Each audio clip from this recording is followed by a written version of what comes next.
Salut tout le monde, je suis très contente de vous retrouver aujourd'hui pour parler de la saison 2 de la saga des Winx qui est sortie très récemment sur Netflix. J'avais plutôt apprécié la saison 1, du coup j'avais hâte de voir la saison 2, hâte de voir ce qu'ils allaient faire pour la suite, et pour le coup je ne suis absolument pas déçue. Avant de commencer, je tiens à préciser que je ne connais absolument pas le dessin animé des Winx, donc je ne peux absolument pas comparer la série avec le dessin animé. Après, je pars du principe que ce n'est pas le but de comparer les deux, sinon il n'y aurait aucun intérêt à faire une série. Mais pour rien vous cacher, j'ai tellement adoré cette saison 2 que j'hésite vraiment à regarder le dessin animé pour en savoir plus sur cet univers. D'ailleurs, n'hésitez pas à me dire en commentaire si des vidéos sur les différences entre la série et le dessin animé vous intéresseraient. C'est le genre de vidéo que j'aime bien faire, même si ça prend beaucoup de temps, donc n'hésitez pas à me dire ça en commentaire. Comme d'habitude, il y aura une partie sans spoiler et une partie avec spoiler dans cette vidéo. Jusqu'à la minute indiquée dans le titre, il n'y aura pas de spoiler. Je vous préviendrai bien sûr quand cette partie commencera.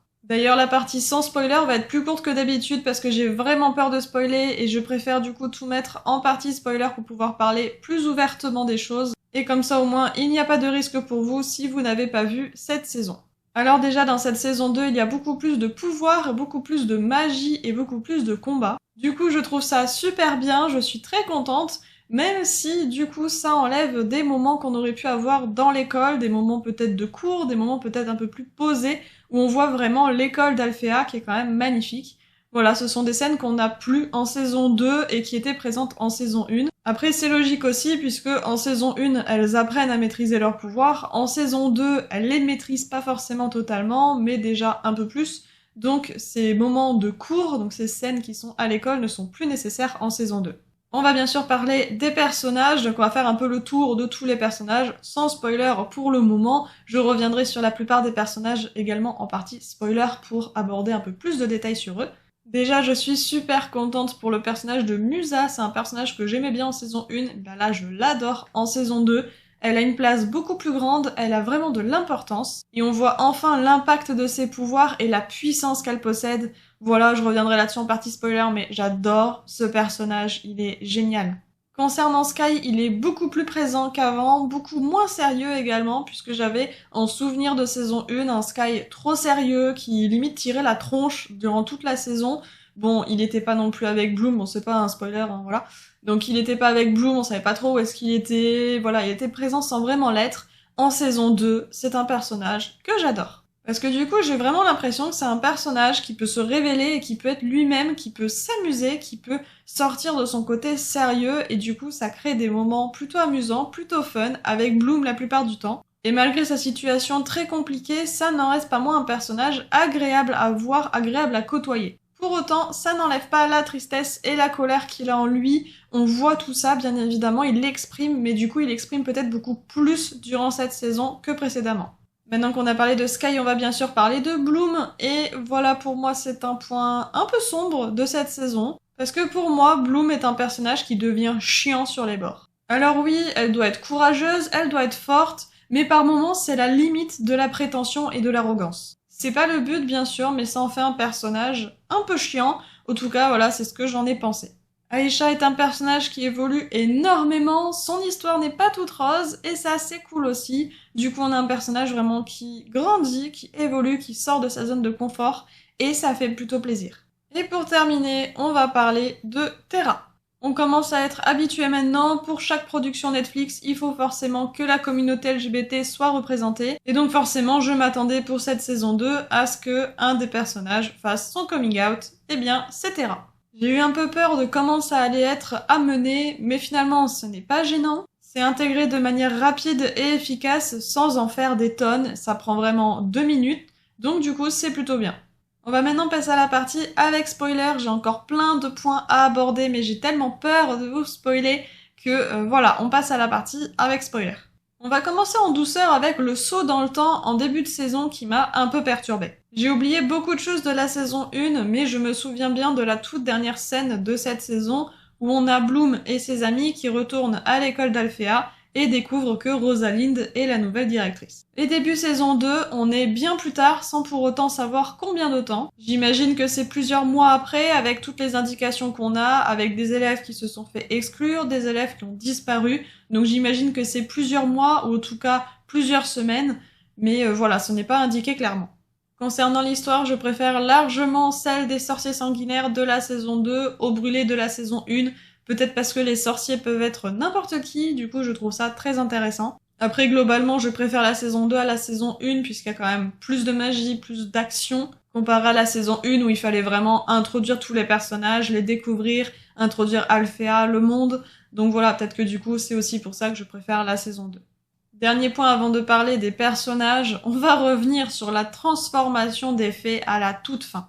Je parle bien sûr de la transformation de Terra, Stella et Aisha à la toute fin pour aider Bloom, donc à sauver le monde. Donc elles se transforment en fées et déploient leurs ailes, jusque-là pourquoi pas. Mais cette scène m'a fait rire puisqu'on sort totalement de l'ambiance de la série. On a les 3 fées qui se transforment de manière assez théâtrale, avec une musique derrière qui ne colle absolument pas avec cette série. Et à ce moment-là, clairement, je me suis dit qu'ils ont voulu faire un clin d'œil avec les transformations des fées dans les Winx, puisque même si j'ai pas vu les Winx, je vois à peu près le principe, mais du coup, pour moi, ça m'a fait penser à ça directement. Je saurais pas dire si c'est un point positif ou un point négatif, puisque pour moi, c'est pas un problème de faire un clin d'œil au dessin animé tant que on n'en voit pas tout le temps. Voilà, en tout cas moi, ça m'a bien fait rire. On va revenir sur le personnage de Musa, et dès le début de la saison 2, je me doutais que Sam allait partir, ou du moins ne plus être aussi présent auprès de Musa. Je m'attendais du coup à une séparation entre les deux, et ça a été super bien mis en place, le fait que Sam doive partir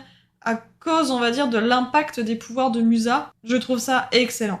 J'aime bien aussi le rapprochement qu'elle a avec Riven, donc c'est purement amical, même si j'imagine que ça va évoluer en saison 3. J'aime bien ce duo, et j'aime bien aussi le fait que Musa exprime ce qu'elle pense de ses pouvoirs, le fait que c'est un fardeau pour elle, et que des fois elle aimerait ne plus les avoir. Qui dit nouvelle saison dit nouveaux personnages, et nous avons donc Grey et Flora. Autant pour Grey, j'ai pas eu beaucoup de soucis à accrocher avec lui, surtout qu'il fait beaucoup évoluer Aisha, voilà, c'est un personnage qui est quand même sympathique, même si c'est un sorcier, bon, ok.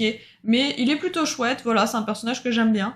Par contre, pour Flora, j'ai eu beaucoup plus de mal à accrocher, surtout au tout début. Vers la fin de la saison, je l'appréciais quand même plutôt bien, mais au début, vraiment, je ne l'appréciais pas du tout. Ce qui m'a peut-être dérangé, c'est sa manière d'arriver et d'occuper l'espace dès le début. J'aurais peut-être préféré qu'elle prenne un peu plus de temps pour intégrer le groupe, intégrer l'école, mais voilà, tant pis, c'est comme ça. Néanmoins, j'aime bien le fait qu'elle ait sa place dans le groupe dès le début, qu'elle ait pas besoin de chercher sa place, même si bien sûr elle est moins présente que les autres fées, mais voilà, elle a sa place et son utilité, donc voilà, j'aime bien quand même Flora.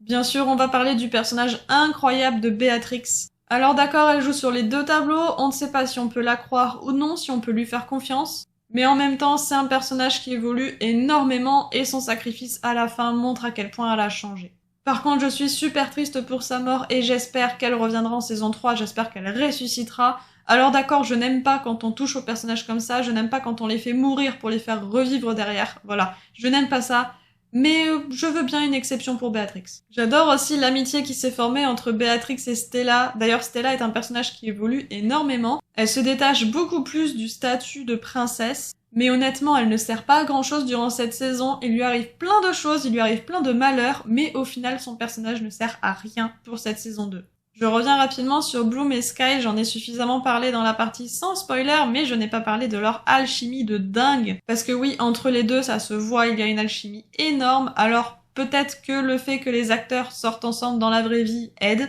c'est fort possible, mais en tout cas ça crée des scènes super plaisantes à regarder, voilà. C'est un beau petit couple qui a une alchimie de dingue.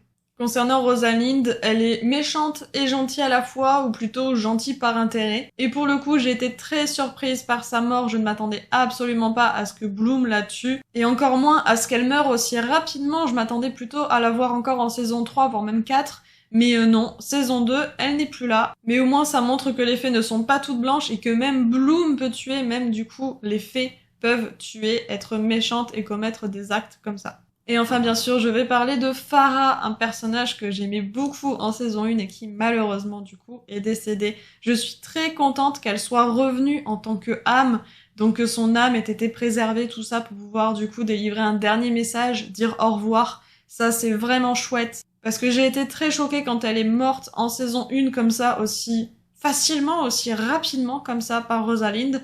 Et je m'attendais absolument pas à ça, et du coup je suis très contente qu'elle ait pu revenir, même si c'est que 5 minutes, pour voilà dire au revoir aux filles et parler un peu à Bloom. Voilà, cette vidéo est maintenant terminée. J'ai vraiment hâte de voir la saison 3. J'espère qu'il y en aura une. J'espère qu'il y aura plein d'autres saisons. Voilà, c'est une série que j'aime bien, qui est pas prise de tête et qui est plutôt chouette. Voilà, donc n'hésitez pas à me dire en commentaire ce que vous en avez pensé. N'hésitez pas non plus à mettre un petit pouce en l'air si cette vidéo vous a plu et à vous abonner à la chaîne. Et sur ce, je vous dis à bientôt pour une prochaine vidéo. Ciao!